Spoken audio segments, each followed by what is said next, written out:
Clara, tu as juste besoin de signer le contrat. La voix d'Adrien Tesson était douce, comme toujours, comme le cachemire. Il a poussé le dossier en cuir bleu sur la table en marbre du café. Le geste était décontracté, presque banal, comme s'il me demandait de lui passer le sucre. J'ai posé ma tasse de café. Le liquide ambré tremblait légèrement, trahissant une main que je ne contrôlais plus parfaitement. Dehors, la vie parisienne battait son plein. Les klaxons, les rires, le soleil d'automne. Ici, dans notre bulle du dimanche matin, le temps venait de s'arrêter. « Qu'est-ce que c'est, Adrien ?» Il a souri. Ce sourire qui, pendant 3 ans, avait été mon refuge, le sourire d'un homme qui réussit, d'un homme stable. Mon homme, c'est simple, mon cœur, c'est pour Camille, Camille. Le nom flotta un instant entre nous. Camille Duret, sa petite sœur de cœur, l'amie d'enfance, un nom que j'avais appris à tolérer, mais jamais à aimer. Son contrat, j'ai froncé les sourcils. Pourquoi est-ce que je devrais signer son contrat ? Elle a trouvé l'appartement de ses rêves, dit-il, son ton toujours patient. Mais tu sais comment sont les banques. Elle vient de commencer à travailler. Ses relevés bancaires ne sont pas suffisants. Elle a besoin d'un garant. Il l'a dit si simplement. Un garant. Je travaille dans le département financier d'une multinationale. Je comprends les mots. Et garant est un mot lourd. Un mot qui pèse des tonnes. Un garant ? Ai-je répété, ma voix plus basse. Adrien, c'est une responsabilité énorme. Je sais, dit-il. Et c'est pour ça que je pense à toi. Il s'est penché en avant, son regard captant le mien. Tu as un poste stable, Clara, un revenu fixe impressionnant. L'entreprise t'adore. Ta signature, elle vaut de l'or pour la banque. La mienne est compliquée. Avec les flux de l'entreprise, c'est moins propre. Chaque mot était un compliment. Chaque mot était aussi un piège. J'ai ouvert le dossier. Mes yeux ont immédiatement cherché les chiffres, ignorant les clauses légales que je connaissais déjà par cœur. Et je les ai trouvées. Mes yeux se sont arrêtés sur l'adresse. Résidence des Jardins du Rhône. Un quartier neuf, luxueux, près du fleuve, un de ces endroits dont on parle dans les magazines de design. Puis, j'ai vu le prix total. Mon souffle s'est bloqué. 6,8 millions, le chiffre est sorti comme un murmure étranglé. 6 800 000 euros. J'ai relevé la tête, cherchant un signe d'ironie sur son visage. Il n'y en avait pas. Il était parfaitement sérieux. Sa famille a payé un acompte énorme, bien sûr, s'empressa-t-il d'ajouter. Il ne reste que le prêt principal à couvrir. Et la garantie. Une jeune femme, une assistante marketing, comme il me l'avait dit. Comment diable pouvait-elle s'offrir un tel palais ? Adrien, dis-je, essayant de garder ma voix calme, logique, ma voix de Clara Lapro. C'est disproportionné. Pourquoi sa famille ne se porte-t-elle pas garante ? Ses parents ? Ils ont déjà tout donné pour la compte. Ils sont à sec, dit-il en haussant les épaules. Et toi, tu es son frère, tu es entrepreneur, tu as réussi. Son visage se ferma légèrement. Mes actifs sont liés à l'entreprise, Clara. C'est compliqué. La banque veut un salaire stable, un employé modèle, comme toi. Il a glissé sa main sur la table et a couvert la mienne. Sa paume était chaude, familière, réconfortante. Clara, aide-la, s'il te plaît. Il a fait une pause, son pouce caressait doucement mes jointures. L'année prochaine, nous nous marions. Mon cœur a manqué un battement. Il ne l'avait jamais dit comme ça, jamais avec cette certitude. Nous en avions parlé, bien sûr, vaguement, un jour, bientôt, mais jamais, l'année prochaine. Nous devrons aussi acheter une maison, continua-t-il, sa voix devenue un murmure, intime. Considère cela comme une expérience, pour t'habituer aux formalités. Pour nous, le mot mariage, le mot nous. Il savait exactement quelle corde tirer. La ligne de défense dans mon esprit, si claire et logique il y a une seconde, commença à s'embrouiller. Je l'aimais. Après 3 ans, je l'aimais profondément. Je lui faisais confiance. Notre relation était le pilier de ma vie. Stable, prévisible, sûre. J'aimais cette prévisibilité, mais 6-8 millions d'euros... La responsabilité légale me liait pour des décennies. Si elle, Camille, ne payait pas, c'était moi qui perdais tout. Et si elle ne peut pas payer ? C'était la question logique, la seule question qui comptait. Elle paiera, dit Adrien, sa voix ferme, sans l'ombre d'un doute. Elle est très fiable. Il but une gorgée de son café, ses yeux fixés sur moi. Et puis, ne t'inquiète pas, je la surveille. Il sourit. Maintenant, elle travaille dans mon entreprise. Le monde s'est arrêté. Le bruit du café, les rires de la table voisine, le tintement des cuillères, tout a disparu. Seul le sang qui battait dans mes oreilles restait. Un frisson glacial me parcourut l'échine. Elle, quoi ? Je me suis efforcée de garder ma voix neutre, mais elle tremblait. Elle travaille pour toi, dans ton entreprise ? Oui, dit-il, comme si c'était un détail mineur, comme s'il parlait de la météo. Quand a-t-elle commencé ? Le mois dernier, répondit-il, indifférent. Assistante marketing, j'ai pensé qu'elle avait du mal à trouver un emploi après son diplôme. Alors je lui ai donné un coup de main. Un coup de main. 1 mois. Il m'avait caché cela pendant 1 mois entier. Moi, Clara, sa confidente. Moi, à qui il racontait ses problèmes de recrutement, ses frustrations sur les nouveaux employés. Il m'avait parlé d'un nouveau projet, d'une restructuration, mais jamais d'elle, jamais de Camille. Le puzzle dans ma tête commençait à former une image que je détestais, une amie d'enfance, qui devient soudainement une collègue, et qui maintenant me demande, à moi, la petite amie, la pièce rapportée, de garantir un appartement de luxe. L'arrangement n'était pas seulement étrange, il était malsain. Clara, la voix d'Adrien, me ramena au présent. Il souriait toujours, mais une pointe d'impatience avait remplacé la tendresse. « Alors, tu signes ? Nous avons rendez-vous à la banque, mardi. » J'ai lentement fermé le dossier en cuir. Le bruit sec résonna dans le silence qui s'était installé entre nous. « J'ai besoin d'y réfléchir, Adrien. » Le sourire disparut. Juste une seconde, mais ce fut suffisant. « Y réfléchir ? Mais Clara, c'est juste une signature. C'est pour nous aider, elle... » « Non, dis-je, ma voix plus ferme. Ce n'est pas juste une signature, c'est 6,8 millions d'euros. C'est ma responsabilité légale et financière totale. » Je me suis levée, attrapant mon sac. Le besoin de respirer, de m'éloigner de lui, était physique. « Je veux voir l'appartement. » Le mot m'échappa, plus froid que je ne l'aurais voulu. Il fut surpris. Il cligna des yeux. « Voir l'appartement ? Mais pourquoi faire ? C'est un appartement, quoi. » « Pour 6,8 millions d'euros, répliquai-je, le regardant droit dans les yeux. Je dois au moins savoir pour quel type de bien je me porte garant.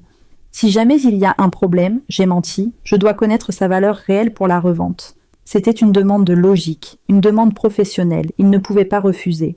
Son visage se détendit, le sourire d'Adrien Tesson, l'homme d'affaires, revint. Bien sûr, tu as raison, toujours si professionnel. Il se leva et m'embrassa sur la joue. Le baiser était froid. D'accord, je vais contacter l'agent. Nous irons le voir demain. Ensemble. Non, dis-je. Donne-moi juste l'adresse et le nom de l'agent. J'irai seul. J'ai besoin de le voir, avec mes propres yeux. Il hésita, puis hocha la tête. Comme tu veux, mon cœur. Je sentais son regard sur mon dos, mais je n'ai pas fléchi. Ce soir-là, je n'ai pas dormi. Adrien avait une réunion tardive. Encore une. J'étais seule dans notre appartement, notre nid. Dans le silence, la question tournait en boucle, comme un poison lent. Pourquoi moi ? Pourquoi fallait-il que ce soit moi, l'étrangère, qui signe ? Je pris mon ordinateur portable. La lumière bleue de l'écran me fit mal aux yeux. Résidence des Jardins du Rhône. J'ai tapé les mots. Le site web du promoteur s'est ouvert. Des images de synthèse parfaite. Des couples souriants. J'ai cherché les plans d'étage. Je l'ai trouvé. L'unité de Camille. 3 chambres, 2 salons, 140 mètres carrés. Une jeune femme célibataire, seule. Pourquoi avait-elle besoin d'un si grand espace ? J'ai cliqué sur la visite virtuelle, j'ai avancé dans les couloirs numériques. La chambre principale, immense. Un dressing assez grand pour 2 personnes. La salle de bain principale, 2 lavabos. Lui et elle. J'ai continué à chercher. Un forum de résidents, des avis. Je fis défiler les commentaires. Un message attira mon attention. C'est le choix parfait pour les jeunes mariés. Le design est idéal pour un couple. Un autre.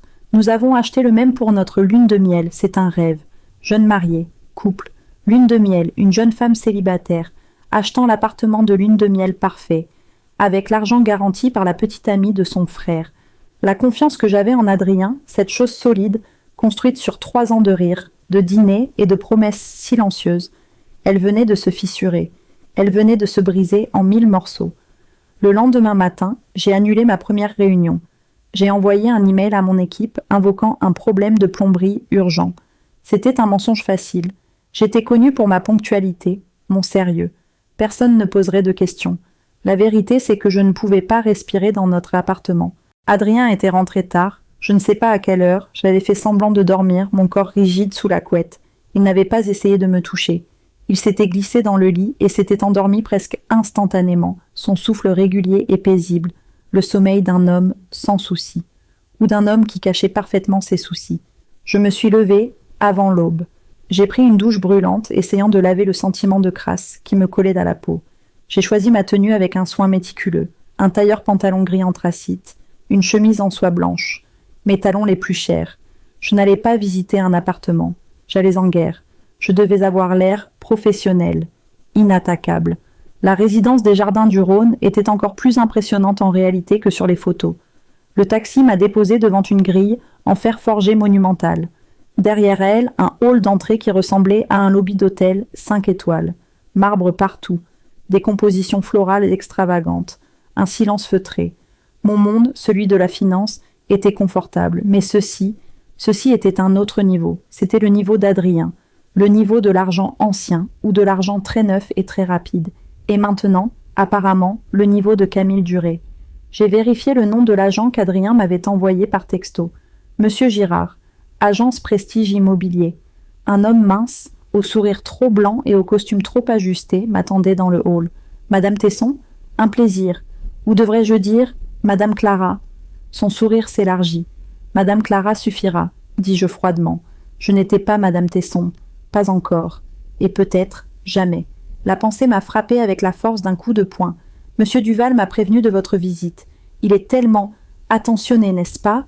S'assurer que la garante voit le bien elle-même. C'est rare. Il parlait vite, me guidant vers un ascenseur privé, capitonné de velours.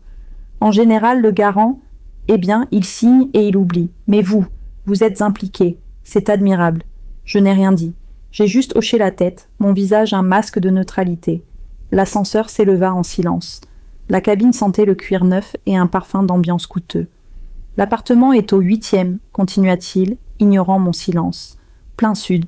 La vue sur le Rhône est à tomber. Mademoiselle Duré a un goût exquis, absolument exquis. Mademoiselle Duré. L'ascenseur s'ouvrit directement dans l'appartement. Le premier choc fut la lumière. Des baies vitrées immenses allaient du sol au plafond, inondant un salon gigantesque. Le parquet en chêne clair brillait, l'appartement était vide de meubles, mais l'espace parlait de lui-même.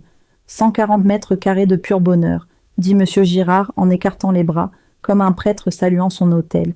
Je suis entré lentement. Mes talons claquaient sur le bois. Le bruit résonnait. Le salon principal, parfait pour recevoir. Vous pouvez imaginer un grand canapé d'anglais ici, une table basse design. Je n'imaginais rien de tout cela. Je marchais vers la fenêtre. La vue était, comme il l'avait dit, à tomber. Le fleuve scintillait en contrebas. La ville s'étendait comme une carte postale. C'était une vue à 6 millions d'euros. « Venez voir la cuisine », m'entraîna-t-il. Elle était immense.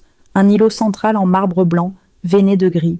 Des appareils électroménagers en acier brossé, encore sous plastique. Entièrement équipés. Le rêve de tout chef. Et regardez ça. Il ouvrit un placard, une cave à vin intégrée. « Pour les grandes occasions », dit-il avec un clin d'œil. Je me suis retourné vers le salon. De la cuisine, on voyait une deuxième pièce, plus petite, séparée par une porte coulissante en verre fumé. Et ça? Ah, le deuxième salon. Ou un bureau. Ou une salle de cinéma maison, comme Madame Duré préférera. Une femme seule, une jeune diplômée. Elle reçoit beaucoup d'amis? Demandai-je, ma voix me semblant venir de très loin. Oh, je ne sais pas, dit Girard, un peu surpris par la question. Mais avec un endroit comme ça, elle n'aura pas de mal à s'en faire. Il rit de sa propre blague. Je n'ai pas souri. Il me mena dans un couloir. Première chambre, parfaite pour les invités. Avec sa propre salle d'eau, il ouvrit la porte, une pièce de bonne taille, une salle de bain attenante, luxueuse. Deuxième chambre, ou un bureau pour monsieur, peut-être? Monsieur, mon cœur a raté un battement. Pourquoi monsieur? Oh, vous savez, dit-il vaguement, c'est souvent comme ça que les couples s'organisent. Madame prend la plus grande penderie, monsieur prend le bureau. Il ne remarquait rien. Pour lui, j'étais juste une autre cliente. J'avais l'impression de marcher dans un cauchemar. Chaque mot qu'il prononçait confirmait la vision que j'avais eue la nuit dernière. L'image de l'appartement lune de miel. Et enfin, la suite parentale. Il ouvrit une double porte. La pièce était plus grande que mon premier appartement d'étudiante.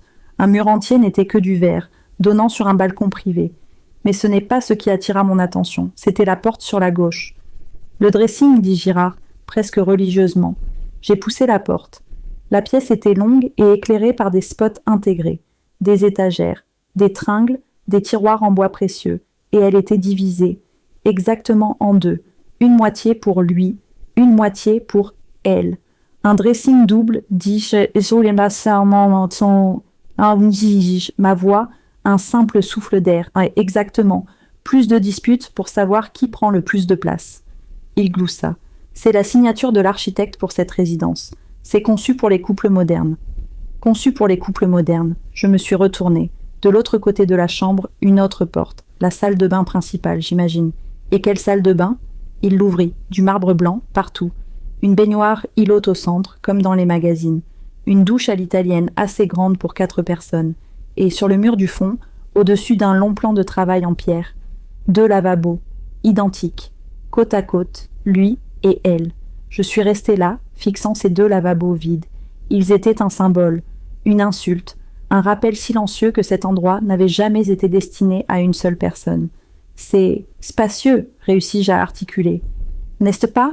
dit Girard, ravi de mon approbation apparente. « C'est notre produit phare, très populaire auprès des jeunes mariés. » Mon sang se glaça. J'ai tourné la tête vers lui, lentement. « Jeune marié ?» Il réalisa sa gaffe. « Ou peut-être pas. »« Oui, enfin les couples. C'est le type d'appartement qu'on achète quand on s'installe, vous comprenez ?» Il essuya une perle de sueur invisible sur son front. En fait, le couple qui allait acheter l'appartement juste en dessous, ils viennent de se marier. Ils ont dit que c'était leur nid d'amour parfait. Nid d'amour. Le mot résonna dans le vide de la salle de bain. Je me suis vue, moi, Clara, signant un document. Un document qui me rendrait responsable de ce nid d'amour. Je payais pour l'appartement de lune de miel de mon petit ami et de sa maîtresse. L'air me manqua. J'ai vu assez, dis-je, ma voix soudainement tranchante.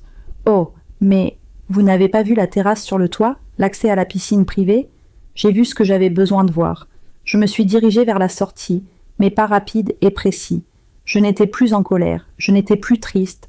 J'étais froide, une sorte de clarté glaciale s'était emparée de moi. L'homme qui m'avait dit « L'année prochaine, nous nous marions », l'homme qui avait dormi paisiblement à côté de moi la nuit dernière. Cet homme était en train de me monter une arnaque de 6 millions d'euros. Et il utilisait notre amour, ou ce que je pensais être notre amour, comme levier. « Alors, tout est en ordre pour la signature ?» demanda Girard, me suivant nerveusement dans l'ascenseur. Je me suis retournée vers lui. Je lui ai offert mon plus beau sourire professionnel, le même que j'utilisais en négociation quand je savais que j'allais écraser mon adversaire. « Tout est parfaitement clair, monsieur Girard. Merci pour votre temps. » L'ascenseur arriva dans le hall. Je suis sortie sans me retourner. J'ai marché dans la rue, le soleil d'automne sur mon visage, mais je ne sentais rien. Je n'ai pas pleuré. Pas encore. J'ai sorti mon téléphone. J'ai ouvert l'application de messagerie que j'utilisais avec Adrien. Nos photos, nos blagues, nos je t'aime, 3 ans de ma vie. J'ai tapé un message. Je viens de voir l'appartement. Il est magnifique. Tu avais raison. J'ai ajouté un emoji cœur. Puis j'ai tapé un autre message à une amie qui travaillait comme détective privé. Besoin d'un service. Urgent, discret, concerne Adrien Tesson. J'ai rangé mon téléphone. J'ai fait signe à un taxi. À sa place se tenait une femme qui venait de comprendre la valeur exacte de sa signature. Et elle n'allait pas la donner si facilement. Les jours suivants furent un exercice de dissociation. Je vivais 2 vies. La première était celle de Clara, la petite amie aimante et légèrement nerveuse. La seconde était celle de Clara, l'enquêtrice froide et méthodique. Le soir, quand Adrien rentrait à la maison, de plus en plus tard, ses réunions s'étirant jusqu'aux petites heures du matin, je jouais mon rôle. « Alors, tu as réfléchi pour la signature ?» m'a-t-il demandé 2 jours après ma visite, l'air de rien, en se servant un verre de vin. Je relevai les yeux de mon ordinateur portable où je prétendais finaliser un rapport de travail. En réalité, j'analysais les clauses d'un contrat de cautionnement bancaire standard. « J'y pense encore, Adrien, dis-je avec un sourire que j'espérais convaincant. C'est juste beaucoup d'argent. Tu comprends, la financière en moi est un peu paniquée. » Il a ri, un rire léger, condescendant. « Ah, ma Clara sérieuse, ne t'inquiète pas. C'est une simple formalité. » Il s'est approché, s'est assis sur le bras de mon fauteuil et m'a massé les épaules. Ses mains, que j'avais tant aimées, me semblaient maintenant étrangères, lourdes. « Fais-moi confiance, murmura-t-il à mon oreille. Je me suis penchée contre lui, un geste de soumission calculé. « Je sais, ai-je murmuré en retour. Je vais juste relire les documents ce week-end, pour être sûr de tout comprendre. Tu sais comment je suis. » « Bien sûr, dit-il, satisfait. Il m'embrassa le sommet du crâne. « Prends ton temps, mais pas trop. Camille est impatiente de finaliser. » « Camille, bien sûr. » Dès qu'il est parti prendre sa douche, ma deuxième vie a repris le dessus. Mon amie détective Sophie était rapide. « Tu ne vas pas aimer ça, Clara, » m'avait-elle dit au téléphone, sa voix dénuée de tout jugement professionnel. « Donne-le-moi, » avais-je répondu, ma propre voix, stable. Les informations arrivaient par bribes dans des messages cryptés. D'abord, les relevés financiers. Camille Duré, salaire, 300 € net par mois, aucun héritage connu. Ses parents sont professeurs à la retraite à Orléans. Ils n'ont pas un sou, 200 € par mois. Elle ne pouvait même pas se permettre le loyer d'un tel endroit. encore moins un prêt de plusieurs millions. L'acompte énorme payé par sa famille, un mensonge. Alors, d'où venait l'argent? Sophie m'a envoyé un autre fichier, un transfert bancaire, un virement de 500 000 €, fait il y a 3 semaines, d'une société holding offshore. Elle m'a envoyé le nom de la société. J'ai failli laisser tomber mon téléphone. C'était le nom de la société mère qu'Adrien utilisait pour ses investissements personnels. Je le savais parce que j'avais, une fois, par curiosité, analysé la structure de son entreprise. Il n'avait pas seulement menti sur l'acompte de la famille, il avait payé l'acompte lui-même. Il finançait l'achat de l'appartement Lune de Miel pour sa maîtresse. Et il voulait que moi, sa petite amie officielle, je signe en tant que garante pour le reste. La complexité de l'arnaque était stupéfiante. Pourquoi? Pourquoi cette mise en scène? Pourquoi ne pas simplement me quitter? Pourquoi ne pas acheter l'appartement lui-même? La réponse est venue de Sophie quelques heures plus tard. Adrien Tesson, ses finances sont plus tendues que tu ne le penses, Clara. Il a fait de mauvais investissements l'année dernière. Il est surendetté. Il a utilisé ses derniers fonds liquides pour la compte. Mon esprit financier s'est mis en marche, connectant les points à une vitesse fulgurante. Il ne pouvait pas se porter garant lui-même. La banque aurait refusé net, voyant son niveau d'endettement. Il ne pouvait pas mettre l'appartement à son nom, car ses créanciers auraient pu le saisir. Il avait besoin de quelqu'un d'autre. Il avait besoin d'elle, Camille, comme propriétaire nominale. Une façade propre. Mais elle n'avait aucun revenu. Il avait donc besoin d'une deuxième personne. Un garant solvable. Un garant avec un dossier impeccable, des revenus stables et aucune dette. Il avait besoin de moi. Il me transformait en bouclier. Si Camille, donc lui, faisait défaut, la banque ne viendrait pas chercher Adrien Tesson, l'entrepreneur flamboyant. Elle viendrait me chercher moi, Clara. Il prendrait de mon salaire, mes économies, mon futur. Il me ruinerait, légalement, pendant que lui et sa maîtresse vivraient dans leur palais, de 6 ou 8 millions d'euros. Je me suis assise sur le sol froid de ma salle de bain, le téléphone à la main. Je n'ai pas pleuré. J'avais dépassé les larmes. Je suis entrée dans une sorte de rage froide et pure. Je me suis relevée. Je me suis regardée dans le miroir. La femme qui me regardait avait les yeux durs. Elle n'était plus une victime. Elle était une menace. J'avais besoin d'une dernière preuve. La preuve irréfutable. J'avais besoin de les voir. Ensemble. Sophie m'a donné l'information le vendredi soir. Il dîne, ce soir, 20h, le Cygne Doré. Le Cygne Doré, un restaurant étoilé. Le genre d'endroit où l'on célèbre les anniversaires, les fiançailles. Le genre d'endroit où il ne m'avait jamais emmené. C'est trop chic pour nous, mon cœur, m'avait-il dit un jour. Trop guindé. J'ai choisi ma robe avec soin. Pas le tailleur pantalon de la guerrière. Pas la robe d'été de la petite amie. J'ai choisi une robe noire simple, élégante, invisible. J'ai pris un taxi. J'ai demandé au chauffeur de me déposer à 2 rues de là. J'ai marché, le froid de novembre me mordait les joues. Le restaurant était exactement comme je l'imaginais. Des lumières tamisées, des serveurs en gants blancs. Un silence respectueux. Je me suis assise dans le coin le plus sombre, dos au mur. J'ai commandé un verre d'eau gazeuse. Et j'ai attendu. Je n'ai pas eu à attendre longtemps. Je les ai vus. Ils n'étaient pas dans la salle principale. Ils étaient dans un petit salon privé, près de l'arche. Ma place était parfaite. Camille était radieuse. Elle portait une robe rouge vif qui contrastait avec ses cheveux noirs. Elle riait, la tête renversée en arrière. Adrien la regardait. Il la regardait avec une intensité que je n'avais jamais vue. Pas pour moi. Ce n'était pas le regard d'un grand frère. C'était le regard d'un homme dévoré par le désir. Il a dit quelque chose. Elle a ri à nouveau. Puis, elle s'est penchée en avant, sa main couvrant la sienne sur la table. Oh Adrien, je l'ai entendu dire, sa voix portant dans le silence relatif du bar. Merci, vraiment. Sans toi, je n'aurais jamais pu avoir la maison de nos rêves. La maison de nos rêves. Le pluriel était là, suspendu dans l'air. Imbécile, répondit-il tendrement. Il leva sa main et lui caressa la joue. Un geste lent, intime.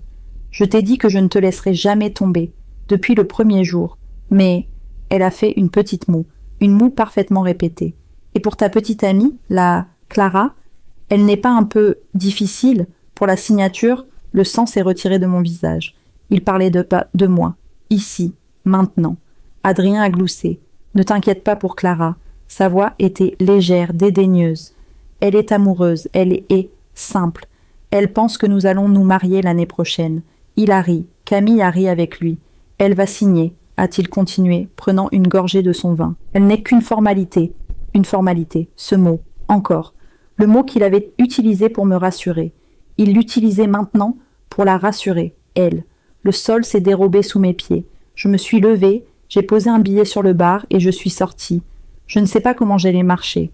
Mes jambes étaient en coton. Je suis sortie du restaurant chic, je suis sortie dans la rue froide.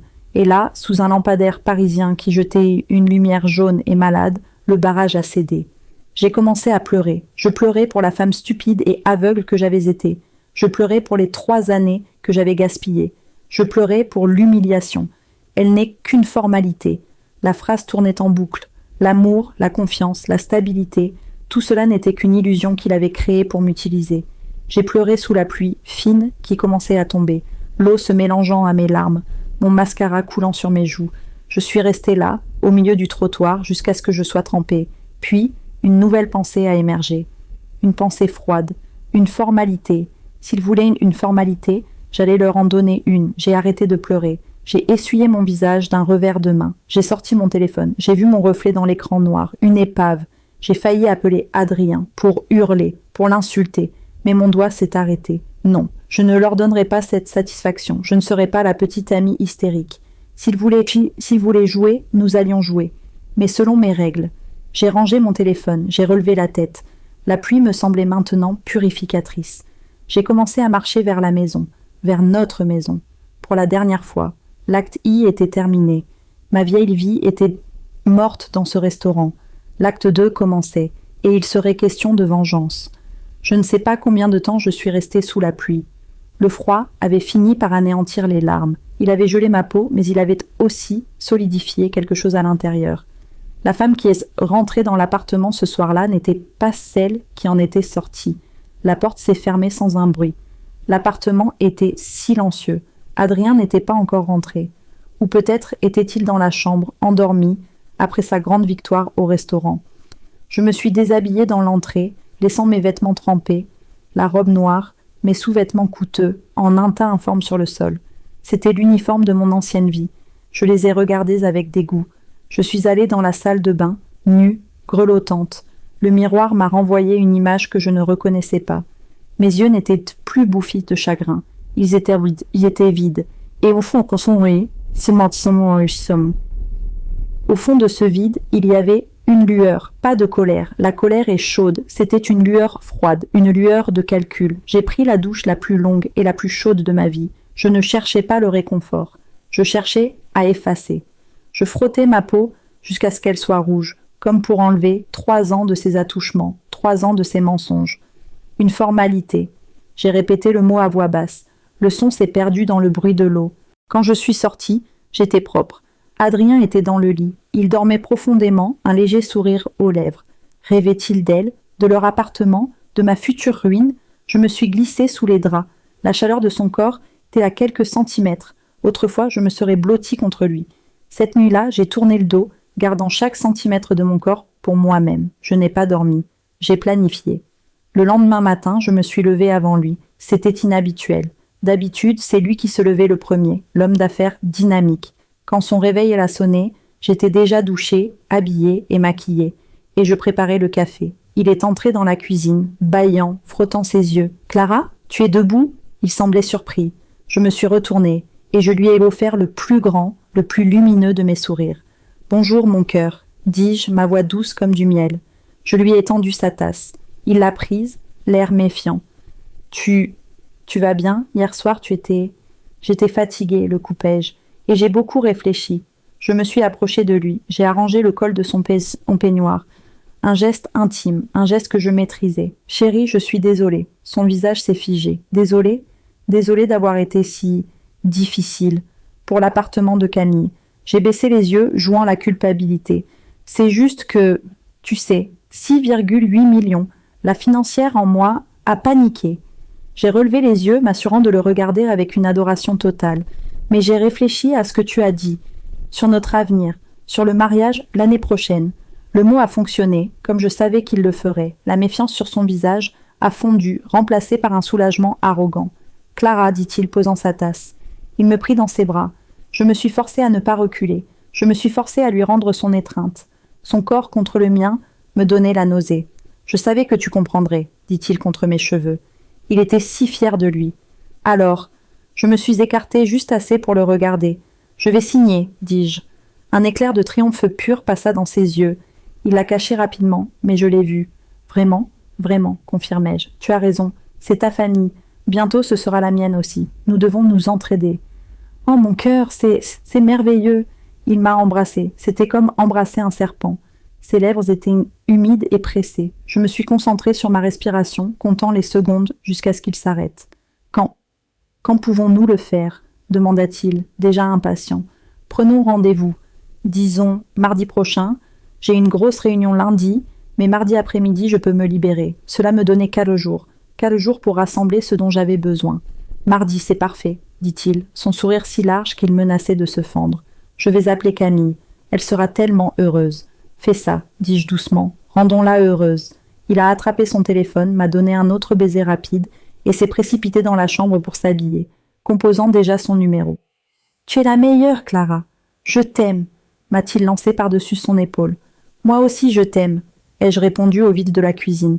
Le mensonge avait un goût de cendre. Dès que la porte d'entrée s'est fermée, le sourire a disparu de mon visage. Mon masque est tombé. Je me suis lavé la bouche, me frottant les lèvres, essayant d'effacer le goût de son baiser. Puis, j'ai pris mon téléphone. Mon premier appel a été pour mon bureau. « Bonjour Cécile, je suis terriblement désolée. J'ai dû manger quelque chose de mauvais hier soir. Je suis clouée au lit. Une intoxication alimentaire. Oui, horrible. Non, je ne pense pas pouvoir me connecter. Je vais essayer de dormir. Merci de ta compréhension. » J'ai raccroché. J'avais la journée. Mon deuxième appel a été pour Sophie, ma détective. « Il pense qu'il a gagné, » dis-je sans préambule. « Il est arrogant. C'est une bonne nouvelle pour nous, » répondit la voix calme de Sophie. « Les hommes arrogants font des erreurs. » J'ai besoin de plus, Sophie. J'ai besoin de les voir à l'œuvre. J'ai besoin de comprendre leur dynamique quotidienne. Ils sont au bureau, tous les deux. Je suis garée en face. Non, dis-je, pas toi, moi. J'ai besoin de voir ça de mes propres yeux. Il y eut un silence. Clara, ce n'est pas une bonne idée. L'implication émotionnelle, elle m'a donné l'adresse. J'ai pris un taxi. J'ai quitté mon tailleur de guerrière d'hier. Aujourd'hui, je portais un jean, des baskets et un grand foulard avec des lunettes de soleil. J'étais la femme invisible. Le bâtiment du bureau d'Adrien était une tour de verre moderne dans le quartier de la Défense. Je n'y étais allée qu'une seule fois, pour une fête de Noël d'entreprise. Je me suis installée dans un café de l'autre côté de la rue, le même genre de café que j'avais utilisé pour les observer. C'était devenu mon poste de chasse. J'ai commandé un expresso, et j'ai attendu. J'ai attendu 1 heure, 2 heures. Je regardais les gens entrer et sortir, des hommes et des femmes en costume, pressés, importants. Et puis, à 12h30, je les ai vus. La porte principale en verre a tourné. Il est sorti le premier, Adrien, beau, confiant, le roi de son château. Puis elle, Camille, elle était à son bras. Pas comme une collègue, pas comme une petite sœur. Elle était blottie contre lui, sa main glissée dans le pli de son coude. Sa tête était légèrement inclinée vers son épaule. Ils riaient tous les deux. Ils n'avaient pas l'air de se cacher, pas du tout. C'était un couple qui sortait déjeuner, un couple qui n'avait rien à faire du monde et surtout pas de la formalité, qui à ce moment précis les regardait à travers une vitre, un café froid à la main. Je n'ai pas ressenti de douleur. J'ai ressenti une confirmation. J'ai posé de l'argent sur la table. Je suis sortie du café, gardant mes lunettes de soleil. Ils ont commencé à marcher. Ils ne prenaient pas de taxi. Je les ai suivis, à une distance de sécurité. Assez loin pour ne pas être vus, assez près pour ne pas les perdre. Ils marchaient lentement, comme des gens qui n'ont nulle part où aller, sauf être ensemble. Il lui a montré quelque chose dans une vitrine. Elle a ri. Il a repoussé une mèche de ses cheveux derrière son oreille. Un geste qu'il m'avait fait des milliers de fois. J'ai continué à marcher. Ma respiration était régulière. Mon cœur était calme. Je n'étais plus une amante trahie, j'étais une prédatrice. Et je suivais ma proie. Ils ont tourné au coin d'une rue, plus petite, plus intime. Et ils sont entrés dans un restaurant. Ce n'était pas un endroit tape à l'œil comme le Cygne doré. C'était pire. C'était un petit bistrot italien, de ceux avec des nappes à carreaux rouges et blancs, des bougies sur les tables, même à midi. Un endroit pour les amoureux, un endroit secret. Ils sont entrés. Le serveur les a accueillis comme des habitués. Adrien a posé sa main dans le dos de Camille pour la guider. Je me suis arrêtée de l'autre côté de la rue. Pendant 1 seconde, j'ai hésité. Devais-je rentrer? Devais-je en rester là? J'avais vu ce que j'avais besoin de voir, mais mon intuition, cette chose que j'avais ignorée pendant 3 ans, me hurlait de continuer. Tu n'as pas seulement besoin de voir, me dit une voix dans ma tête. Tu as besoin d'entendre. J'ai rajusté mon foulard couvrant la moitié de mon visage. J'ai traversé la rue. J'ai poussé la porte du restaurant. Le tintement d'une petite cloche a annoncé mon arrivée. La petite cloche a tinté. Le son était joyeux, incongru. Il a transpercé le silence feutré du restaurant. Un serveur corpulent, avec une moustache impressionnante et un tablier blanc, amidonné, s'est tourné vers moi. Ses yeux ont plissé de surprise. J'étais une anomalie dans son monde de couple et d'habitués. Pour une, dis-je, ma voix basse, presque un murmure. J'ai gardé mon foulard haut sur mon nez et mes lunettes de soleil. Un rhume, ai-je menti, en tout sautant légèrement. L'air froid. Le serveur a hoché la tête, sa méfiance se transformant en une vague sympathie. Bien sûr, madame, par ici. Mon cœur battait un rythme lourd et lent dans ma poitrine. Je pouvais les voir. Ils étaient dans un box, au fond. Le meilleur box, intime, en alcôve, avec une banquette en velours rouge. Ils ne m'avaient-ils pas vu. Ils étaient trop absorbés l'un par l'autre. Le serveur me dirigeait vers le centre de la petite salle. Non, dis-je rapidement. Je préfère un coin. Près de la fenêtre peut-être ? Loin du passage. Mon rhume. Il y avait une petite table pour deux, juste derrière un pilier en faux marbre. Elle était à une distance parfaite, assez proche pour que leur voix porte, assez loin pour être cachée par la structure. Ici, c'est parfait, dis-je. Je me suis assise, le dos au mur, leur donnant ma vision périphérique. Un expresso, dis-je au serveur. Serré. Il est parti. J'ai retiré lentement mes lunettes de soleil, mais j'ai gardé mon foulard autour de mon cou, prêt à être remonté. Mes mains tremblaient. Pas de peur. D'adrénaline. J'ai glissé ma main dans la poche de mon manteau. J'ai saisi mon téléphone. Sans le sortir, j'ai appuyé sur le bouton latéral pour l'allumer. J'ai fait glisser mon pouce sur l'écran, naviguant à l'aveugle vers l'application d'enregistrement vocal. Je connaissais le chemin par cœur. Je l'avais répété toute la matinée. Un clic sur le bouton de volume. L'enregistrement a commencé. J'ai posé mon manteau, avec le téléphone toujours dans la poche, sur la chaise vide à côté de moi. La poche était orientée vers eux. Le micro capterait tout. Le serveur est revenu avec mon café. Je l'ai remercié d'un signe de tête. Je me suis concentrée. J'ai filtré le bruit des couverts, la musique italienne douce, le rire du serveur, et leurs voix me sont parvenues. Tellement heureuse, Adrien, je n'arrive toujours pas à y croire. C'était elle, sa voix était pétillante, comme du champagne. Je t'avais dit de me faire confiance. C'était lui, sa voix était grave, pleine d'une fierté masculine satisfaite. Le lion qui a réussi sa chasse. Mais elle a accepté si facilement, après avoir été si coincée. Elle parlait de moi. J'étais la femme coincée. J'ai pris une gorgée de mon expresso. Il était brûlant, amer, parfait. J'ai entendu le rire grave d'Adrien. Je te l'ai dit, Clara est simple. Tu lui parles de mariage, tu lui donnes un peu d'affection. Elles font. Simple. Formalité. Je commençais à collectionner les adjectifs. Elle est complètement sous mon contrôle, continua-t-il, savourant son propre pouvoir. Elle ne voit rien. Elle pense qu'elle est en train de construire un avenir avec moi. Il y eut un silence, puis le bruit d'un baiser. Un bruit mouillé, dégoûtant. « Tu es un génie, murmura Camille. Mardi donc. Elle signe mardi. Mardi à 15h, confirma Adrien. Le rendez-vous est pris. Girard, l'agent, sera là. Le banquier aussi, ce sera officiel. Et après, une fois qu'elle a signé, c'est vraiment sûr, elle ne peut pas revenir en arrière ?» La voix de Camille avait une pointe d'anxiété. « Absolument pas, » dit Adrien, son ton devenant celui du professionnel, de l'homme d'affaires. Une fois que sa garantie est signée et acceptée par la banque, elle est légalement liée. Le prêt est débloqué. Il a fait une pause. J'ai entendu le tintement d'un verre. Ensuite, nous attendons 1 semaine, juste pour que la poussière retombe. Puis, nous utilisons la procuration que tu as signée pour transférer la propriété de l'appartement à la nouvelle société holding. Mon sang s'est arrêté. Société holding, transfert. Ce n'était pas seulement une arnaque amoureuse. C'était un montage financier complexe. Il n'allait même pas garder l'appartement à son nom. « La société que nous avons créée à l'étranger ?» demanda-t-elle. « La banque ?» La banque n'aura qu'un seul nom, vers qui se tourner si le paiement mensuel n'est pas effectué. Et ce ne sera pas le mien, ce ne sera pas le tien, ce sera le sien. Clara Vanier. Moi, j'étais le parachute doré. Non. J'étais le bouclier humain financier. Et toi et elle demanda Camille, sa voix redevenant celle d'une amante jalouse. Une fois qu'on a l'appartement, qu'est-ce que tu fais d'elle ? J'ai retenu mon souffle. J'ai regardé Adrien. Je ne pouvais voir que l'arrière de sa tête. Mais je l'imaginais, son sourire condescendant, son regard faussement pensif. Je dois être délicat, dit-il. Je ne peux pas la larguer le jour même, ce serait suspect. La banque pourrait se poser des questions si elle venait pleurer chez eux. Non, continua-t-il, je vais attendre, peut-être 2 semaines, 1 mois. Je vais devenir distant, lui dire que je suis confus. Une boule de glace s'est formée dans mon estomac. Ce n'était pas de la douleur, c'était une reconnaissance écœurante. Il avait planifié ma douleur, il l'avait mise dans son calendrier. Confus, dit Camille d'un ton moqueur. Confus, que j'ai besoin d'espace, qu'elle met trop de pression pour le mariage. Il a ri. Je vais la faire passer pour la folle, la femme désespérée. Elle finira par partir d'elle-même. Ou alors, je la quitterai avec le cœur brisé. Le silence s'est installé. Camille a dû lui sourire. Tu es diabolique, Adrien Tesson. Je suis pragmatique, mon ange, dit-il. Elle n'est qu'une procédure, une étape nécessaire.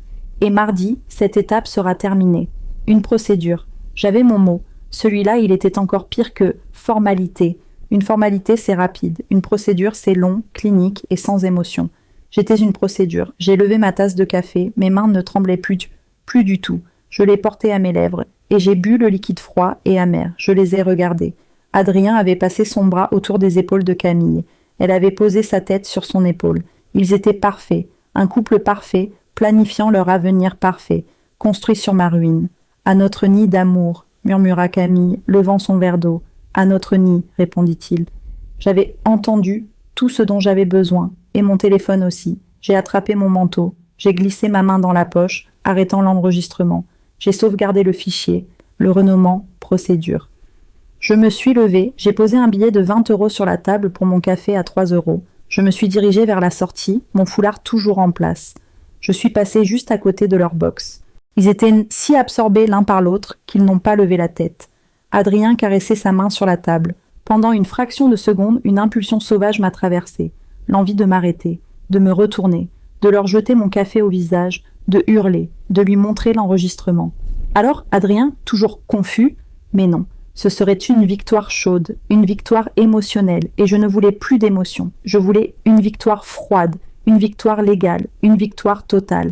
J'ai continué à marcher. J'ai poussé la porte. La petite cloche a tinté, annonçant ma libération. Je suis sortie dans la rue. L'air froid m'a frappé le visage. Je ne pleurais pas. J'avais presque envie de rire. J'avais l'enregistrement. J'avais leur voix, leurs intentions. Le plan d'escroquerie, la fraude, la préméditation. Ils n'avaient pas seulement brisé mon cœur.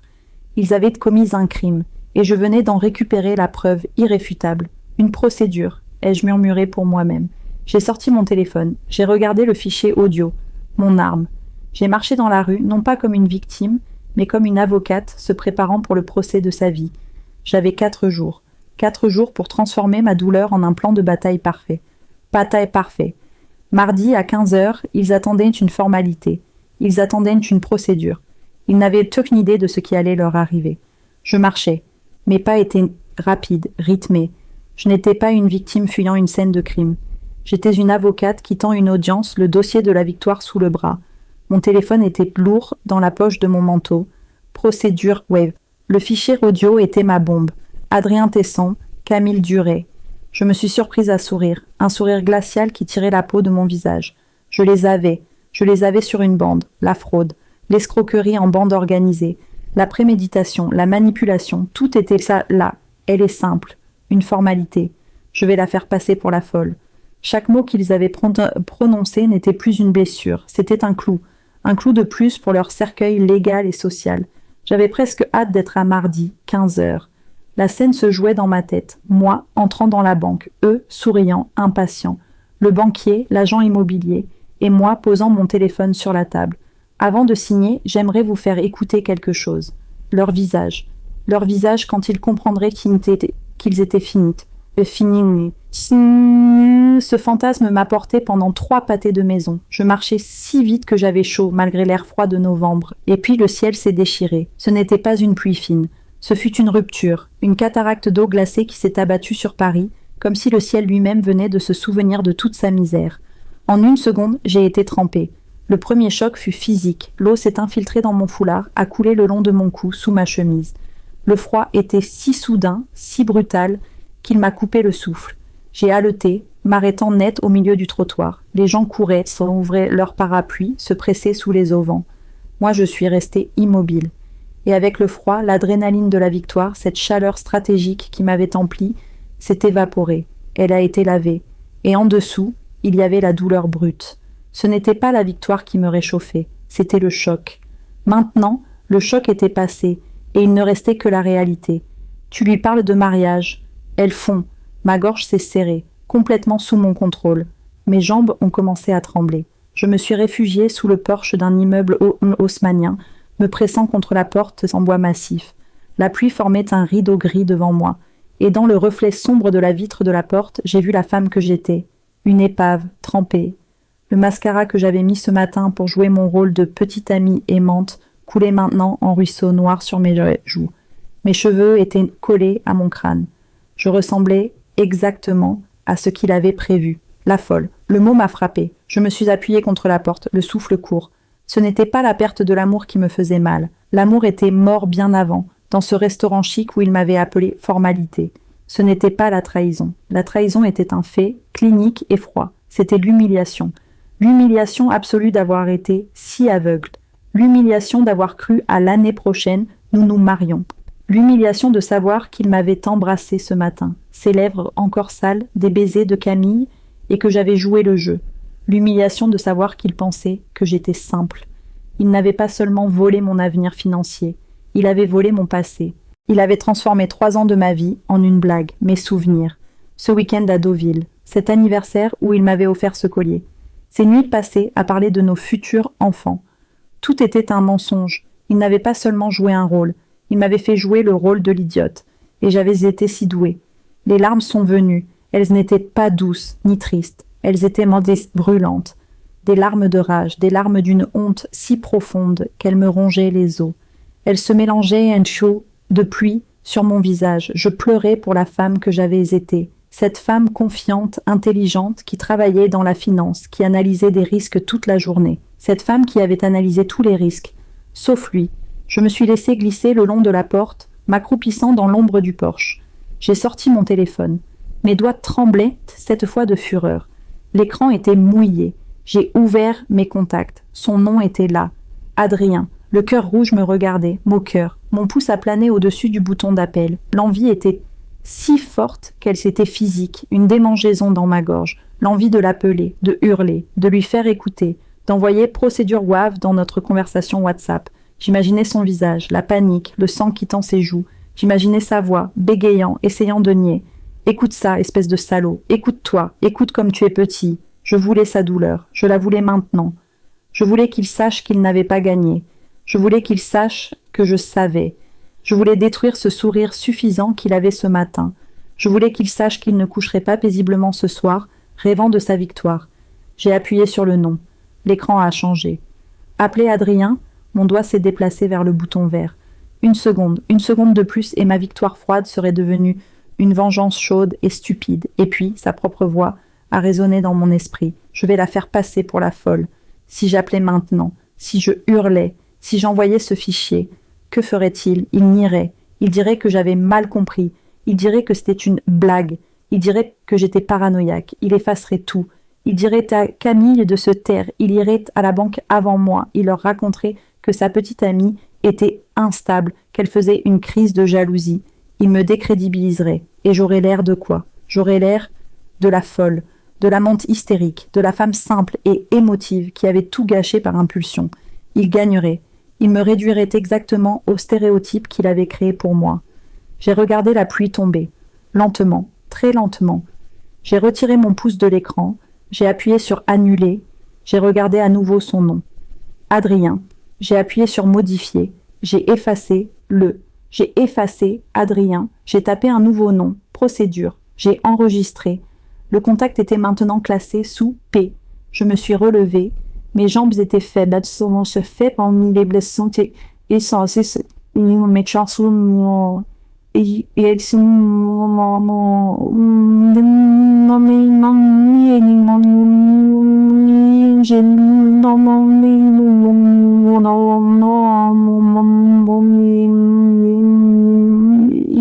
j'avais froid, mais la rage avait laissé la place à quelque chose d'autre, quelque chose de bien plus dangereux, une détermination de diamant. Il ne voulait pas seulement mon argent, il voulait ma dignité.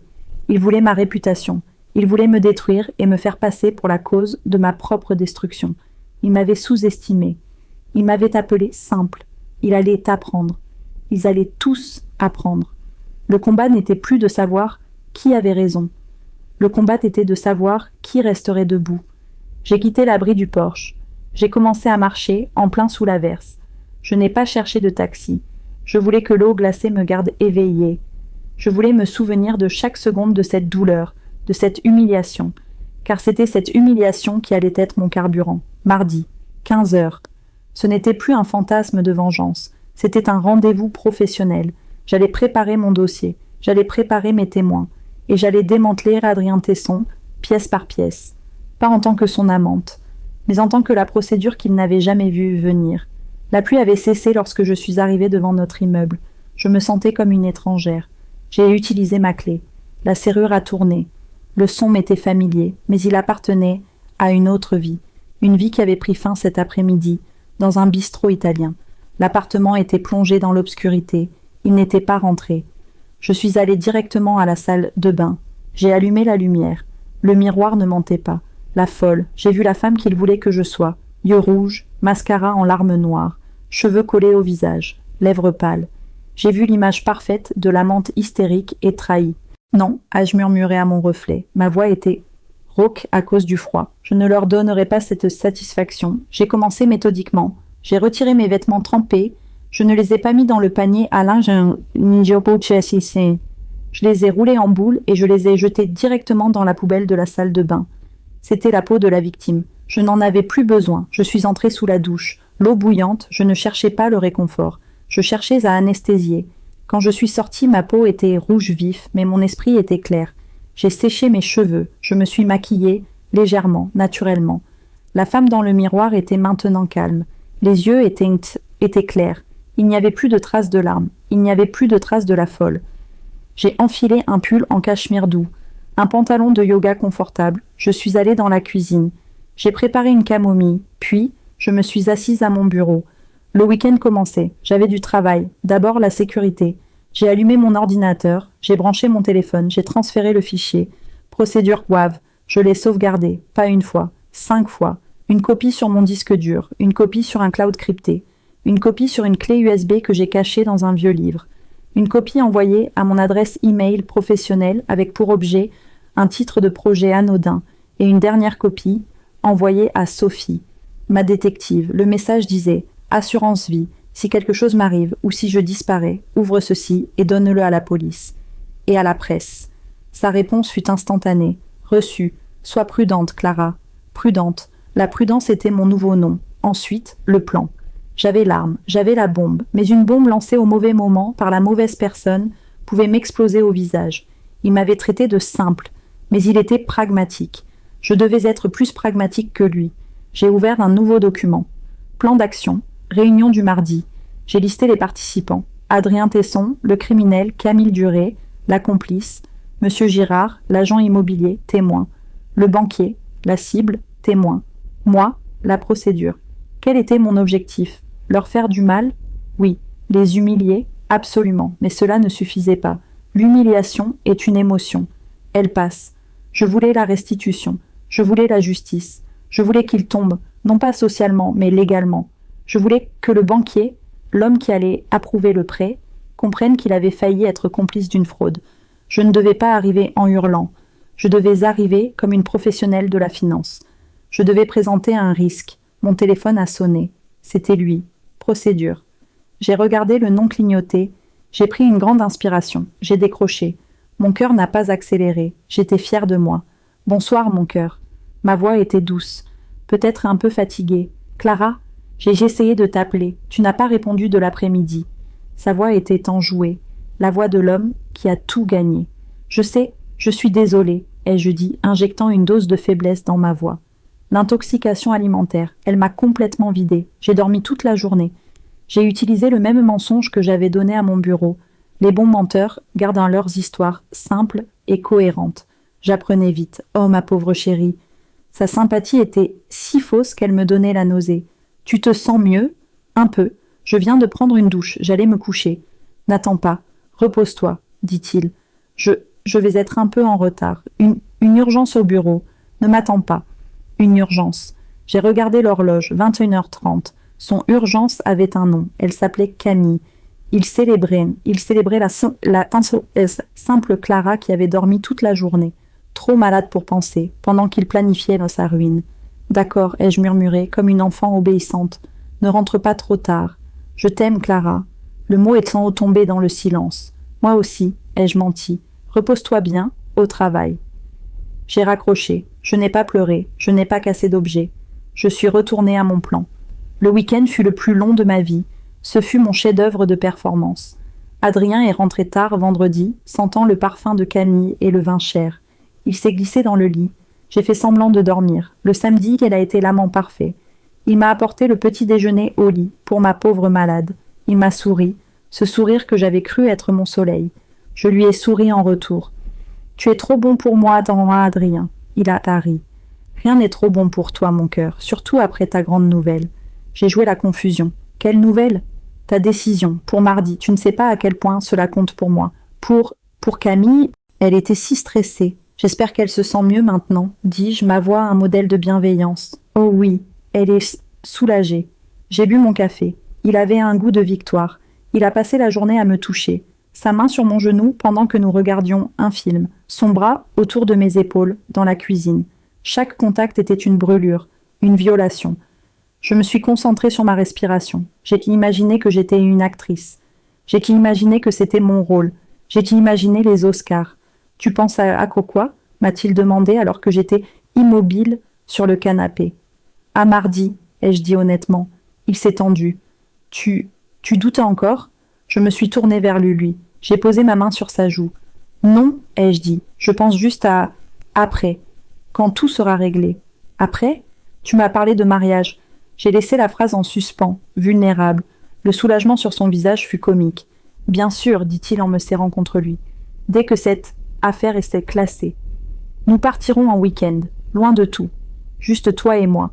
Nous commencerons à planifier. Je t'aime, Adrien. Je t'aime aussi, Clara. Ce fut un week-end d'enfer. Dimanche, il est parti. Déjeuner de famille. Je savais qu'il était avec elle. J'ai profité de ce temps. J'ai préparé ma tenue pour mardi. Je n'ai pas choisi un tailleur de guerrière. Je n'ai pas choisi une robe de victime. J'ai choisi l'uniforme de la formalité. Un pantalon de flanelle gris, une chemise blanche simple, un petit pull en V, couleur crème, des chaussures plates, mes lunettes. Je serais invisible, je serais la comptable, la femme simple. Je ne voulais pas qu'il me voie venir. La nuit du lundi arriva. La veille, nous étions au lit. La tension dans l'appartement était palpable, mais il pensait que c'était mon excitation. Il s'est endormi rapidement.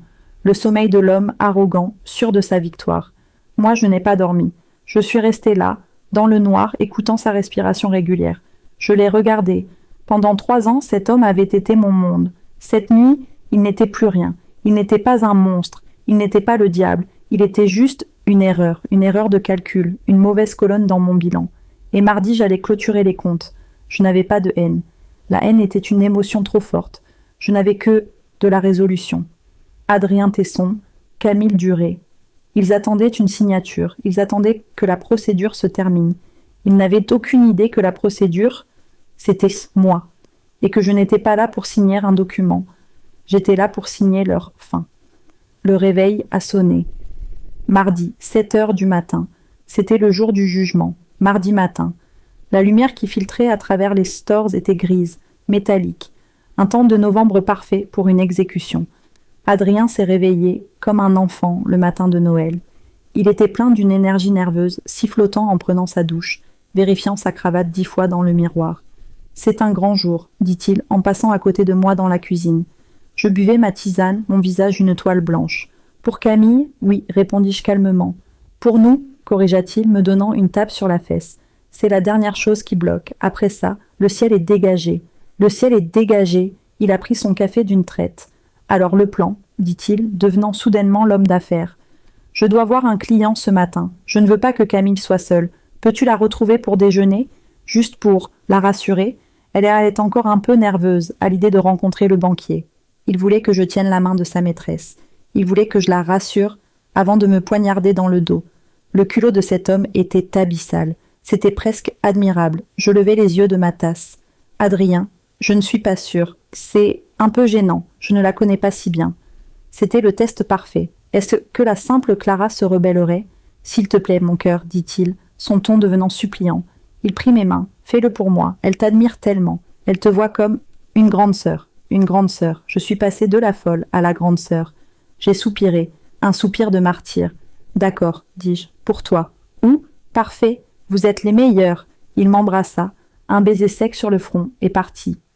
La porte claqua. J'avais rendez-vous avec Camille Duré à 13h. Le déjeuner de la trahison. Je l'ai vue avant qu'elle ne me voie. Elle était assise dans une brasserie chic près de la banque. L'endroit était rempli d'hommes et de femmes d'affaires en costume. Elle se détachait, jeune, vibrante et rayonnante de victoire. Elle portait une robe en soie vert émeraude, une couleur qui criait « Regardez-moi ». Je m'approchai, vêtue de mon uniforme de procédure. Pantalon gris, peau crème. Invisible. Camille, elle leva les yeux. Son sourire était éclatant. « Clara, enfin !» Elle se leva et me serra dans ses bras. Le contact de son corps contre le mien était électrique. Je sentais le mensonge, le parfum cher qu'Adrien lui avait sans doute acheté. Je me suis raidie. « Oh, pardon, dit-elle en se reculant. J'oublie. Tu n'es pas très tactile. Je suis juste un peu stressée par le rendez-vous, mentis-je. Oh, mon Dieu, ne le sois pas, gloussa-t-elle s'asseyant. Ça va être si simple. Adrien a tout arrangé. Elle me regardait avec une pitié condescendante. Elle regardait la femme simple, la femme coincée, qui était sur le point de lui offrir un palais. Le serveur est arrivé. « Un verre de champagne, dit Camille, pétillante, pour fêter ça. Et pour vous, Clara ?»« Un Perrier, sans glace. » Son sourire vacilla. « Oh, d'accord. Que le Perrier, alors. » Le champagne arriva pour elle, mon dos pour moi. « À cet après-midi, dit-elle, levant sa flûte. Je n'ai pas levé mon verre. Camille, commençai-je ma voix basse, tu es sûre de toi? Pour cet appartement? C'est une charge tellement énorme. C'était ma dernière tentative, le dernier avertissement de la grande sœur que je devais jouer. Elle a ri, un rire aigu. Oh, Clara, tu t'inquiètes toujours trop. C'est pour ça qu'Adrien t'adore. Tu es si responsable. Elle a bu une gorgée de champagne. Ne t'inquiète pas pour l'argent. J'ai des soutiens. Tout est sous contrôle. Elle me prenait vraiment pour une idiote. Des soutiens? Oui, dit-elle, son regard devenant vague. La famille, tu sais. Adrien m'a dit que ta famille avait déjà tout donné pour la compte. La phrase est sortie, plus tranchante que je ne l'aurais voulu. Le sourire de Camille se figea. Adrien parle beaucoup, dit-elle froidement. Oui, dis-je, il parle beaucoup. Un silence s'installa. Le premier silence inconfortable. Elle me regarda, me jaugeant pour la première fois. Peut-être qu'elle voyait quelque chose sous le pull crème, une fissure dans le masque de la simple Clara. Écoute, dit-elle, changeant de ton. Elle se pencha en avant. Adrien et moi, nous sommes très proches, plus proches que tu ne peux l'imaginer. Je sais, dis-je, il m'a dit, comme un frère et une sœur. Son rire fut un aboiement. Frère et sœur, c'est mignon. Elle me regardait droit dans les yeux. C'était une déclaration de guerre. Elle était jeune, arrogante, et elle avait gagné. Elle ne pouvait pas s'empêcher de s'en vanter. Adrien est un homme compliqué, Clara. Il a des besoins, et il a besoin de gens qui comprennent ses besoins. Et tu le comprends? Mieux que personne, dit-elle, mieux qu'une comptable. Elle l'avait dit. Le mépris était là, ouvert. Je n'étais pas son égale, j'étais la technicienne, j'étais la procédure. J'ai souri, mon premier vrai sourire de la journée. Cela l'a déstabilisé. Quoi? Rien? Dis-je en buvant mon eau. Tu as raison, je suis une comptable, j'aime les chiffres, j'aime que tout soit en ordre. J'ai posé mon verre, et j'ai hâte que cette affaire soit clôturée. Son sourire revint, incertain. J'ai payé pour nos boissons. Ne t'inquiète pas, c'est pour moi. Considère cela comme un cadeau de mariage. Elle a froncé les sourcils. Mariage? Pour l'appartement, dis-je. Tu sais, le nid d'amour, celui pour les jeunes mariés. Le sang quitta son visage. Je me suis levée. Je te vois à la banque, 15 heures. Je l'ai laissée là, sa flûte de champagne à moitié vide, son arrogance soudainement disparue. Elle n'était pas seulement une complice. Elle était aussi une idiote arrogante. Ma colère s'est dissipée, remplacée par une sorte de pitié froide. Il se méritait. 14h50. J'étais assise dans le hall de la banque. C'était une banque privée. Du marbre, des fauteuils en cuir, un silence pesant. J'étais arrivée en avance. J'avais vérifié ma tenue dans les toilettes. Invisible. Parfait. Mon téléphone était dans mon sac, sur mes genoux. Le fichier procédure WAV était prêt. J'avais mon plan, et puis ils sont arrivés, ensemble. Adrien et Camille, ils ne m'avaient pas vue. J'étais dans un fauteuil, dans un coin. Il se tenait près de l'ascenseur. Elle avait l'air pâle, nerveuse. Il lui parlait, sa voix basse, urgente. « Arrête de paniquer, l'ai-je entendu dire. Qu'est-ce qu'elle t'a dit ? Elle a parlé de cadeau de mariage, pour l'appartement. Elle sait quelque chose. Elle ne sait rien, siffla Adrien. Elle est simple, tu te souviens. Elle est juste jalouse, c'est tout. Elle joue la martyre. Mais, tais-toi, souris, le banquier arrive. Un homme en costume gris impeccable s'est approché d'eux. Monsieur Tesson, mademoiselle Duret, par ici. La Garante nous attend déjà à l'étage. Adrien leva la tête. Ses yeux scannèrent le hall. Année. Nos regards se sont croisés. Je lui ai souri. Un sourire doux, le sourire de la simple Clara. Le soulagement sur son visage était immédiat. Il m'a fait un signe de tête, un sourire confiant, et a suivi le banquier dans l'ascenseur, sa main fermement posée dans le dos de Camille. Il pensait que j'étais nerveuse. Il pensait que je l'attendais, comme une bonne petite fille. J'ai pris une profonde inspiration. J'ai attendu 1 minute. Puis je me suis levée, j'ai ajusté mon pull crème, et j'ai pris l'ascenseur suivant. Le spectacle allait commencer. La salle de conférence était au 12e étage. Elle était conçue pour impressionner, ou plutôt pour intimider. Une table en acajou longue de 10 mètres, si polie que je pouvais y voir à mon reflet. Des chaises en cuir noir, lourdes comme des trônes, et un mur entier de verre donnant sur le ciel gris de Paris. C'était une pièce sans oxygène, une pièce où l'on signait des accords de plusieurs milliards, ou des arrêts de mort financiers. Aujourd'hui, c'étaient les deux, ils étaient déjà assis. Le banquier, un homme que je nommerai Monsieur Lemoine, était en bout de table. Il avait cet air d'autorité paisible de celui qui gère l'argent des autres et qui dort très bien la nuit. Monsieur Girard, l'agent immobilier, était assis sur le côté, transpirant légèrement dans son costume coûteux. Il avait l'air d'un chien d'arrêt attendant la récompense. Et puis, il y avait le couple, Adrien et Camille, assis côte à côte, face à Monsieur Lemoine. Ils formaient une image parfaite.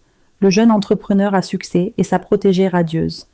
Camille avait retrouvé sa contenance après notre déjeuner.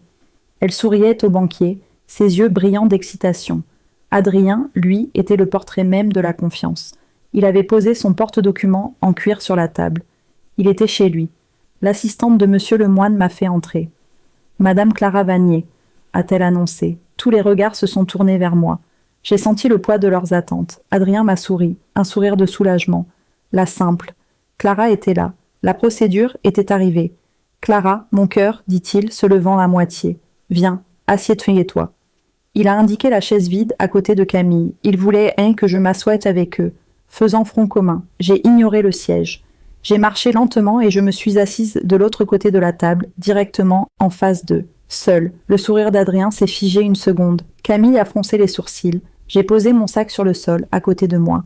J'ai sorti un petit carnet et un stylo. Rien d'autre. « Madame Vanier, dit Monsieur Lemoine, un peu surpris par mon placement. Merci d'être là, nous allons pouvoir commencer. » Il a ouvert un dossier épais, relié en bleu. « Ceci est un après-midi important, dit-il d'un ton paternel. Un grand pas pour vous, mademoiselle Duret.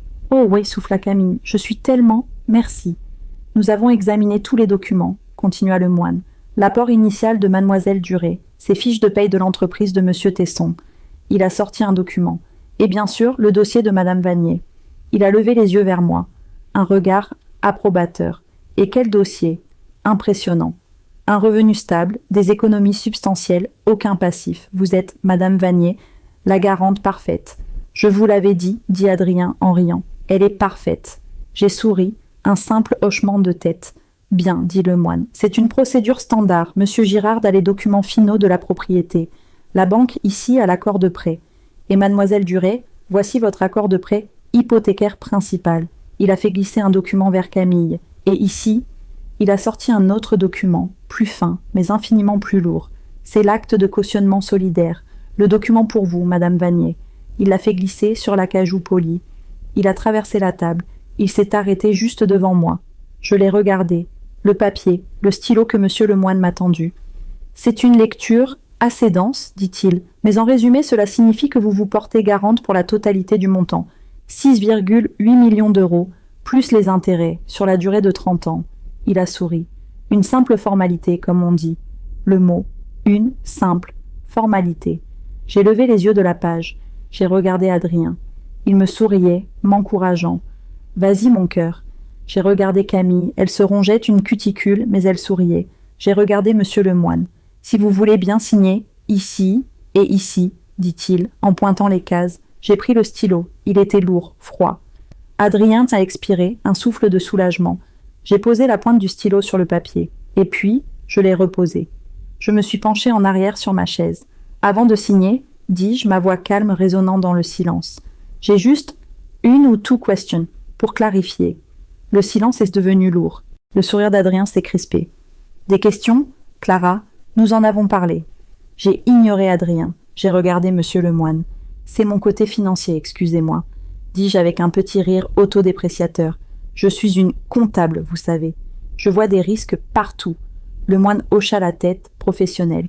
Bien sûr, madame Vanier. Posez vos questions. Excellent. Ma première question concerne la capacité de remboursement de mademoiselle Duré. Le visage de Camille s'est vidé de son sang. Pardon, dit-elle. Votre capacité de remboursement, répétai-je, mon ton toujours aimable. J'ai vu vos fiches de paie. 200 € net par mois. C'est bien. Mais les mensualités pour 6 millions d'euros, même avec un apport, doivent être astronomiques. L'apport était substantiel, dit Girard, l'agent, nerveusement. Ah, l'apport. Parlons-en, dis-je en ouvrant mon petit carnet. Un virement de 500 000 €. C'est exact ? Monsieur le moine a froncé les sourcils. Cette information est confidentielle, madame. Bien sûr. Mais en tant que garante, je dois évaluer le risque, dis-je. Et j'ai appris que cet apport ne venait pas de la famille de mademoiselle Duré, qui est à la retraite à Orléans et n'a pas les moyens. Camille s'est devenue blanche comme un linge. Comment osez-vous ? Siffla-t-elle. Clara, ça suffit, dit Adrien, sa voix un avertissement. Ce sont des affaires de famille.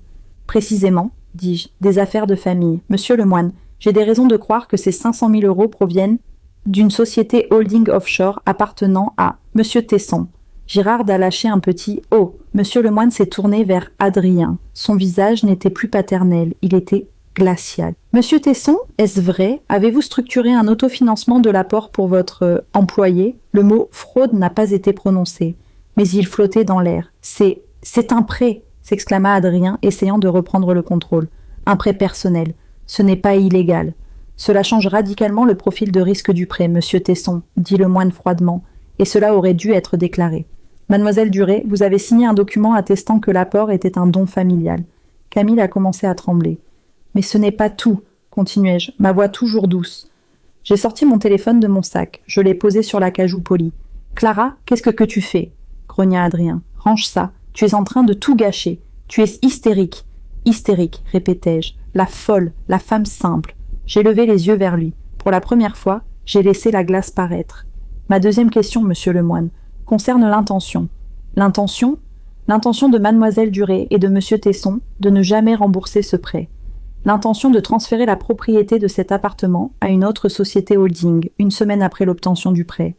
Laissant la banque, et moi, la procédure, avec la totalité de la dette. Le visage d'Adrien s'en est passé de la colère à la panique pure. Il a reconnu ses mots. « Tu mens !» cria Camille. « Dis-lui qu'elle ment, Adrien. » Adrien ne pouvait pas parler. Il me regardait, ses yeux exorbités, comprenant enfin. « Je ne mens pas, dis-je. J'ai un enregistrement. » J'ai appuyé sur play.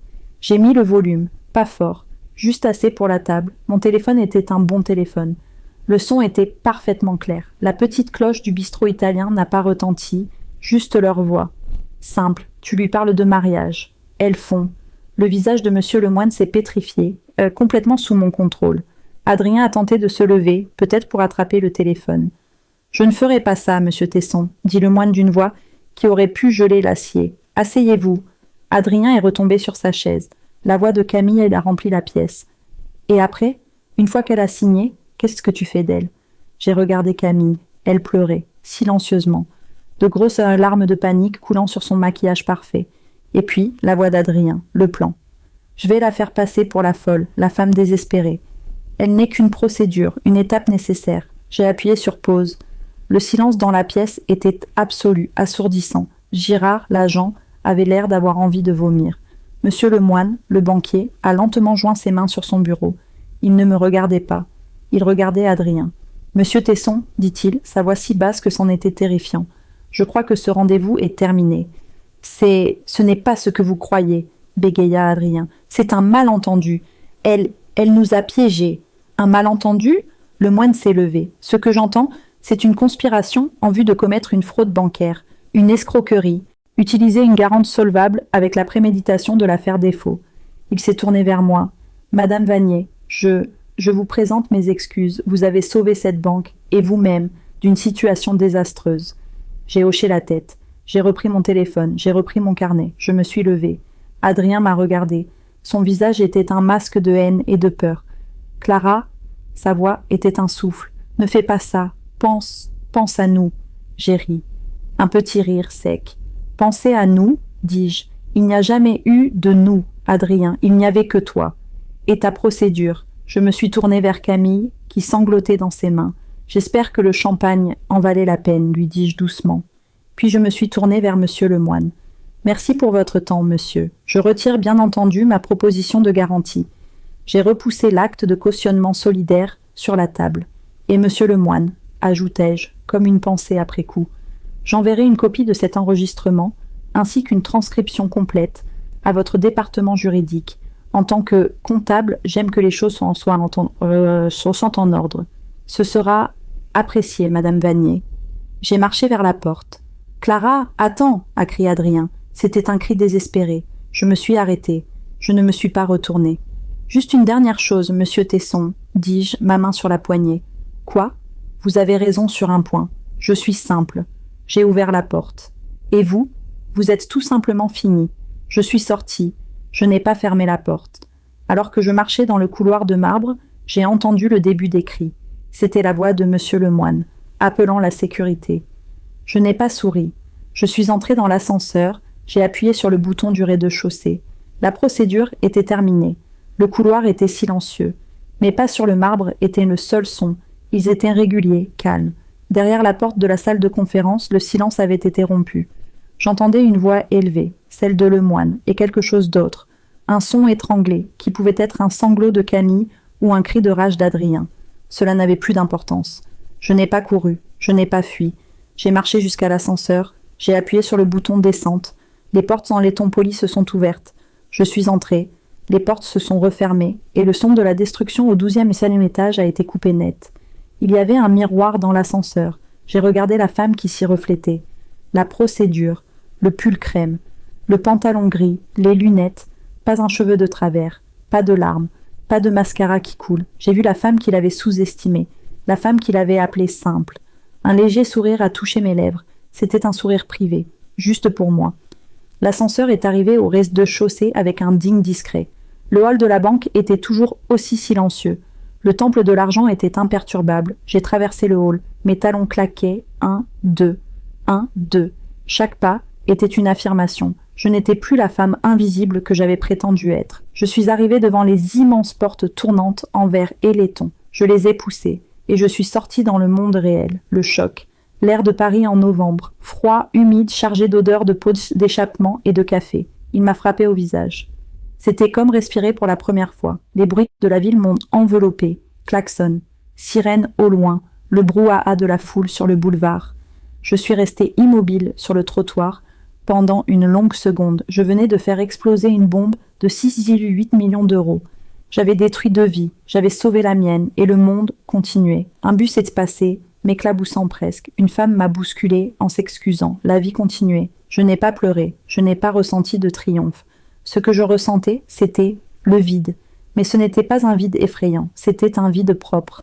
L'espace qu'Adrien avait occupé dans ma tête, dans mon cœur, dans ma vie, n'était plus rempli de douleur, ni d'amour, ni de haine. Il était juste vide, nettoyé, prêt. J'ai commencé à marcher. Je n'avais pas de destination, je n'allais pas chez nous. Cet appartement n'existait plus pour moi. Je n'allais pas au bureau. Mon intoxication alimentaire durerait jusqu'à demain. Je marchais, c'est tout. Mes pieds m'ont porté vers la Seine. C'était une direction instinctive. Je marchais et je repensais aux 3 derniers jours. Ma performance. Mon week-end à jouer la petite amie aimante et stupide. Le déjeuner avec Camille. Avais-je été une actrice? Non. J'ai réalisé que je n'avais pas joué la comédie. J'avais été une stratège. J'avais été une générale, préparant mon champ de bataille. La femme simple et émotive qu'il avait cru manipuler, cette femme était morte bien avant. Elle était morte sous la pluie, devant le restaurant italien. La femme qui avait agi ce week-end, c'était moi. La vraie moi. La femme qui avait survécu. J'ai sorti mon téléphone de mon sac. Il était silencieux. Pas d'appel manqué de procédure, pas de message haineux. Pas encore.